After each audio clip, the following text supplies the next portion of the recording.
At the airport, my son's ticket for the family trip was canceled. My wife's mother laughed. IT was him or US. My wife said, "This trip is for real family." My son cried, "Dad, I wanted to go too." I hugged him and we left. Days later, they showed up looking for me. Desperate.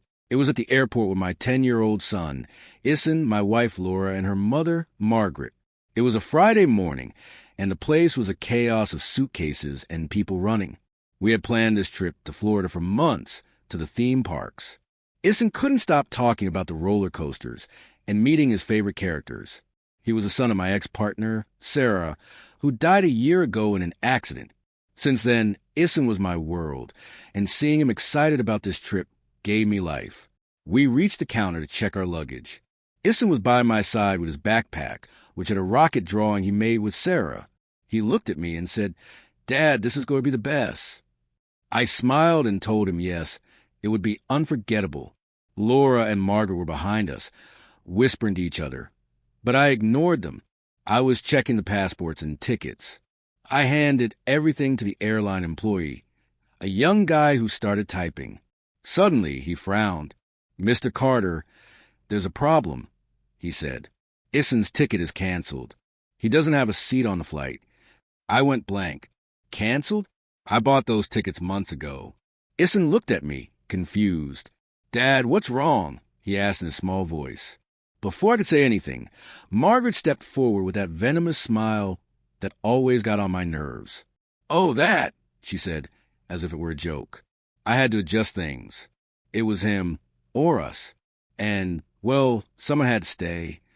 She let out a chuckle that made me clench my fists. I looked at Laura, expecting her to defend Issen. But she stepped forward, crossed her arms, and looked at Issen with disdain. "This trip is for the real family, Mike," she said. "Not for an adopted kid who's not my blood." Issen froze. His eyes filled with tears. "Dad, I wanted to go," he murmured, his voice breaking.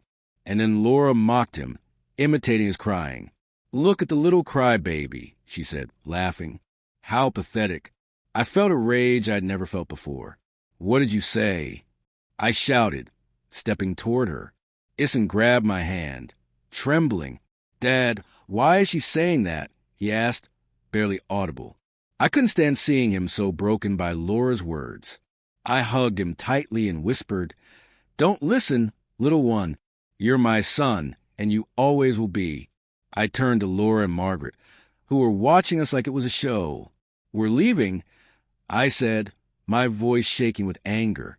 "Enjoy your damn trip." I took Issen's hand and walked toward the exit. I didn't look back. I didn't want to see their faces. I just wanted to get my son out of there. In the parking lot, Issen stopped. "Dad, am I adopted?" he asked, his eyes red. I knelt in front of him. "Issen, your mom Sarah gave birth to you, and I've raised you since you were born. You're my son. No matter what anyone says, I love you more than anything." He nodded, but he looked lost.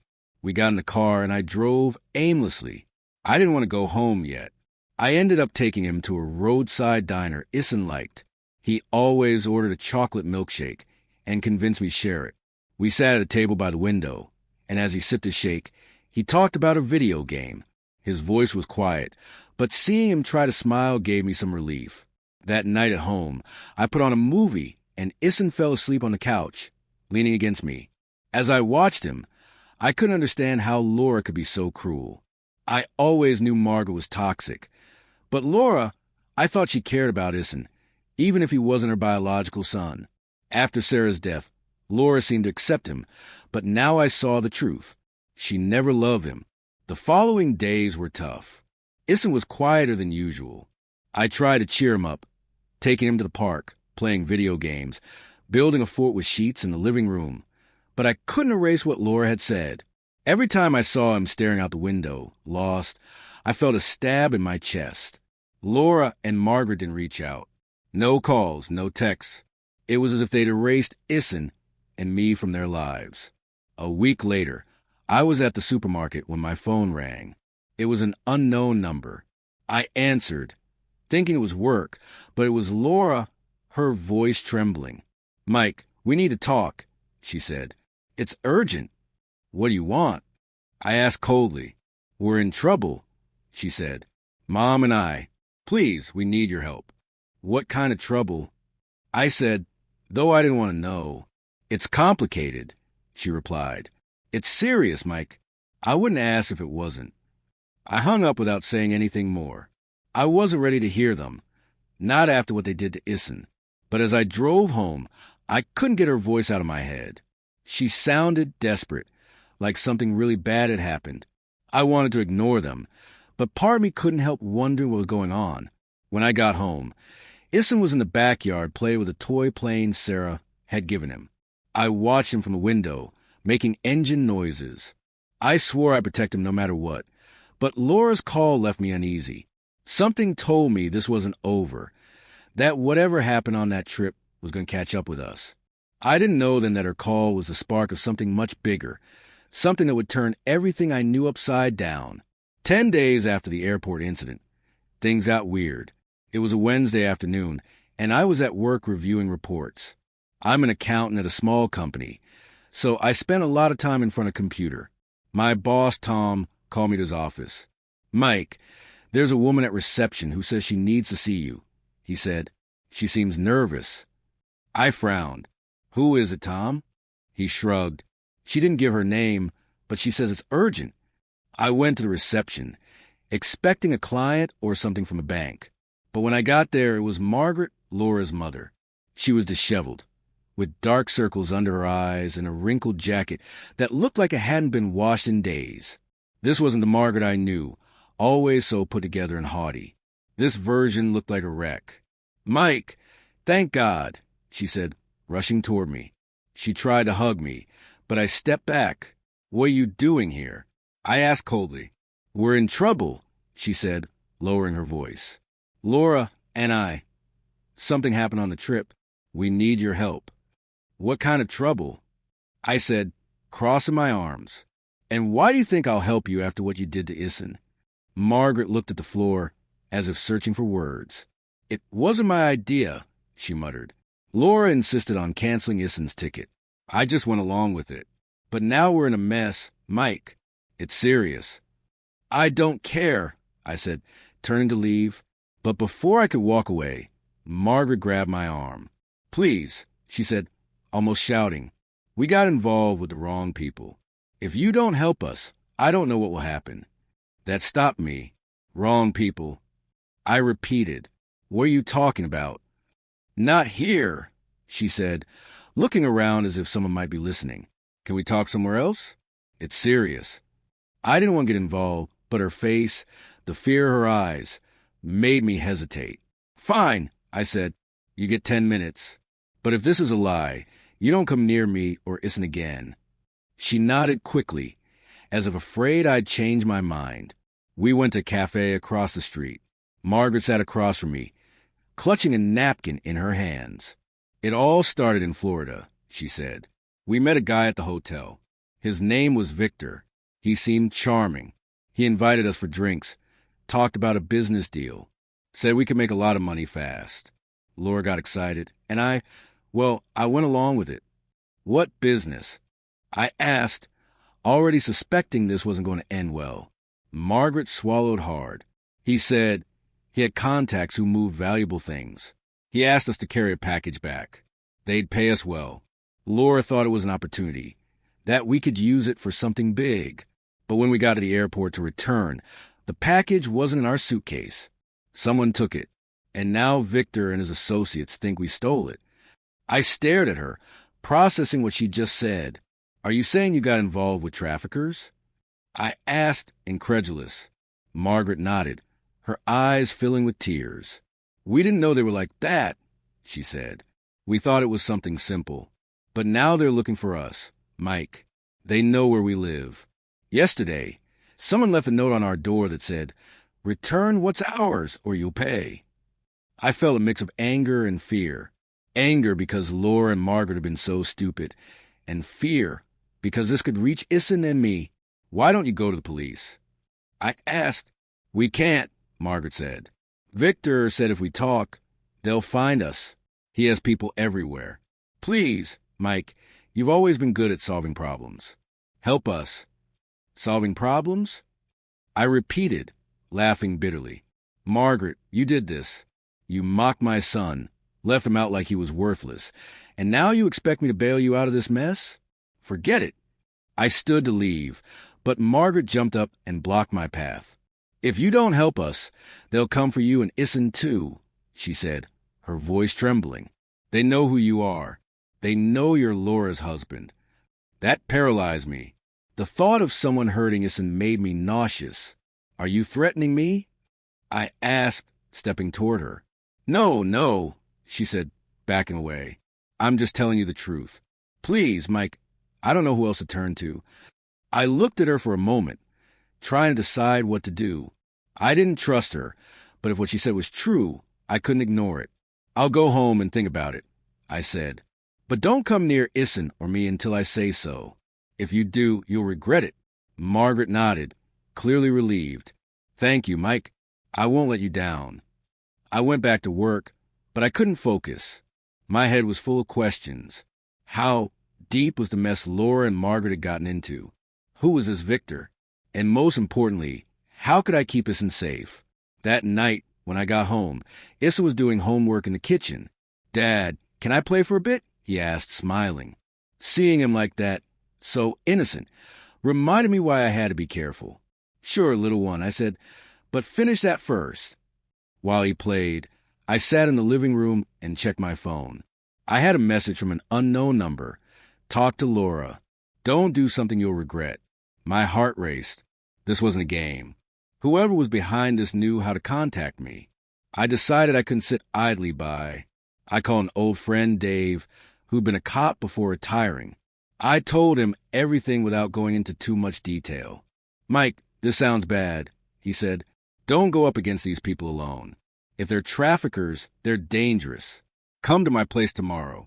I know someone who can help you investigate without getting you in trouble.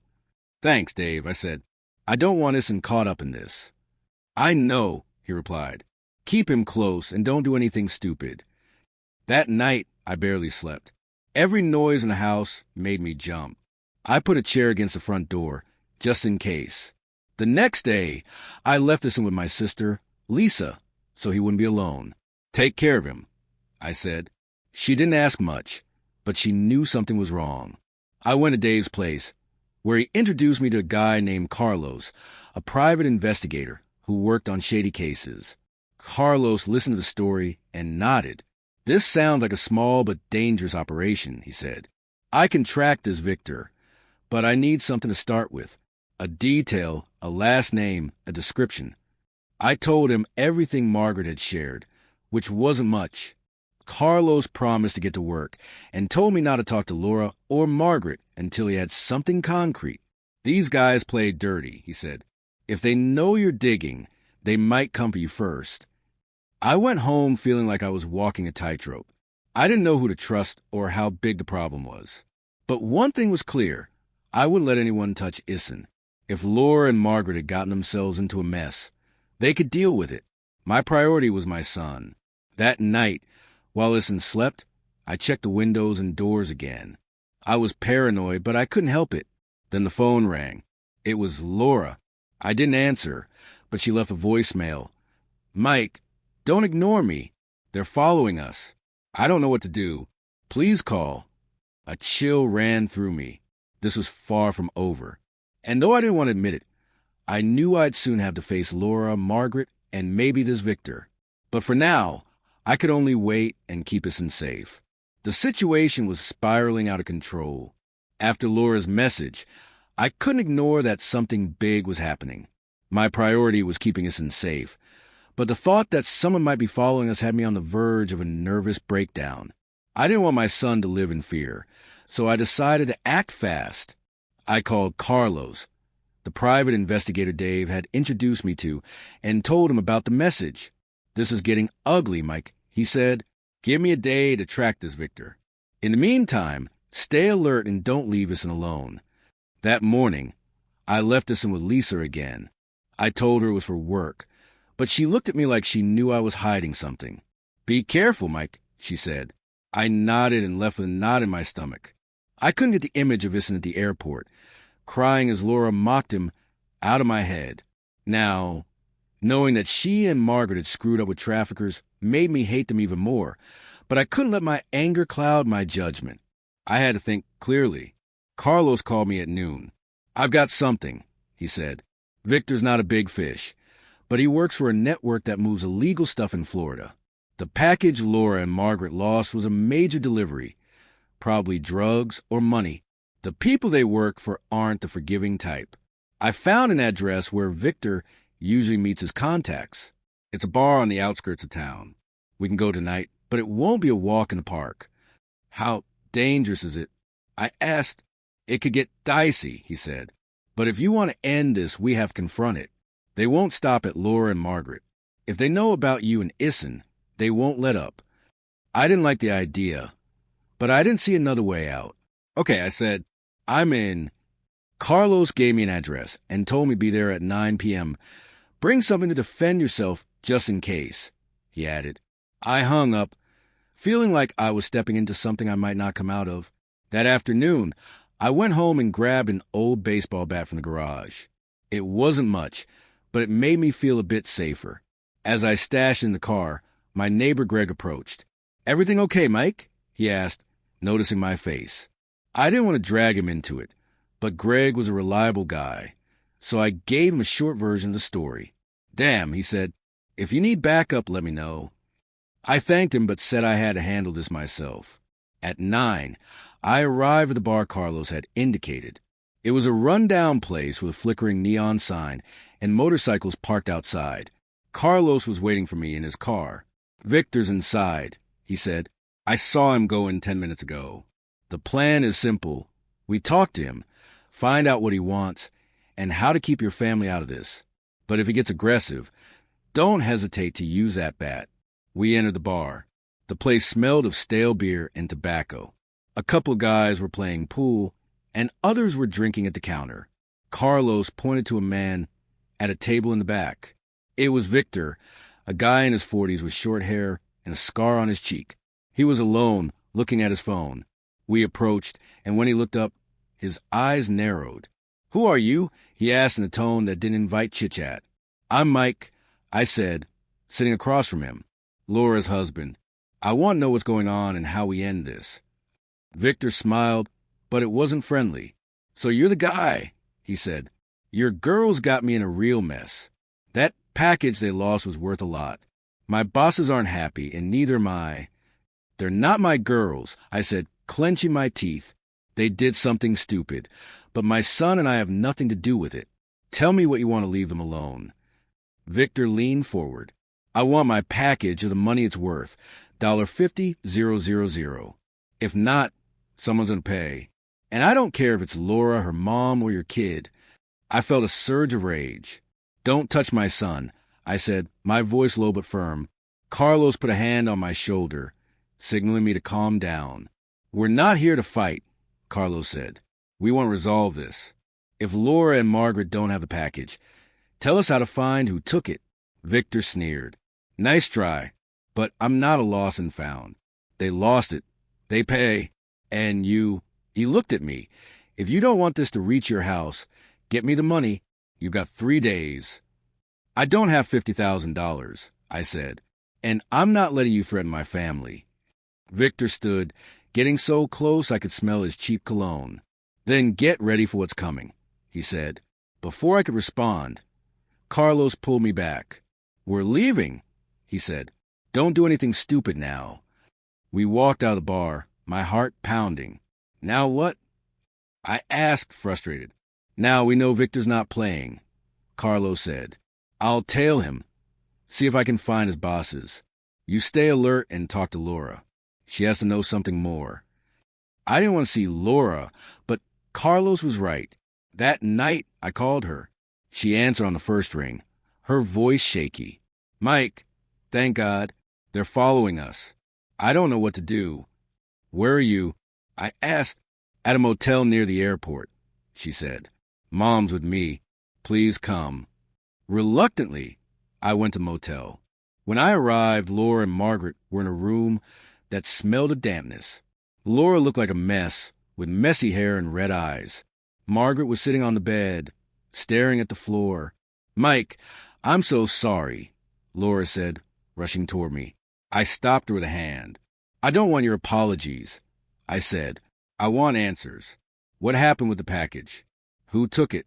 "I don't know," Laura said, crying. "We left it in the suitcase like Victor told us. But when we got to the airport, it was gone. Someone must have opened it. Why the hell did you agree to do this?" I shouted. "Why did you drag Isson and me into this mess?" "It was my idea," Margaret admitted, looking up. "I thought we could get away with it. Laura didn't want it at first, but I convinced her. We were angry with you, Mike, for always putting Isson first, like we didn't matter.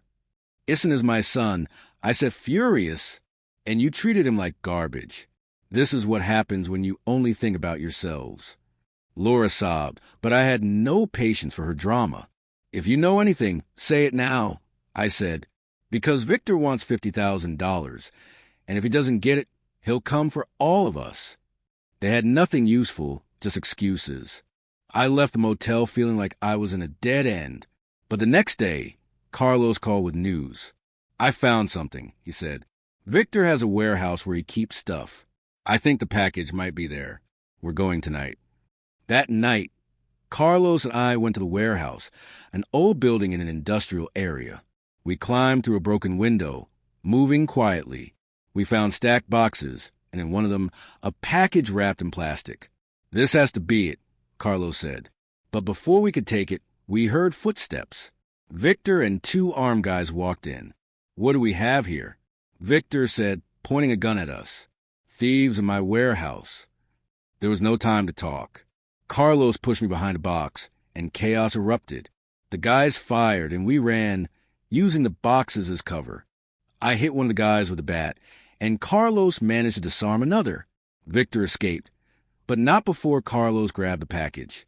We got out alive, but knew Victor wouldn't give up. We took the package to Dave, who handed it to a police contact. "This will take down Victor," he said. "But Laura and Margaret will have to face the consequences." Days later, the police arrested Victor and several of his associates. Laura and Margaret were questioned, admitted their part, and faced conspiracy charges. Laura cried, begging for forgiveness. But I couldn't look at her. She had hurt Isson, and I wouldn't forget that. Margaret tried to blame Laura, but no one believed her. Both ended up with probation, but their reputations were ruined. They moved to another city, and I never heard from them again. Isson and I moved on. I told him a softened version of the story, saying Laura and Margaret had done something wrong and wouldn't be back.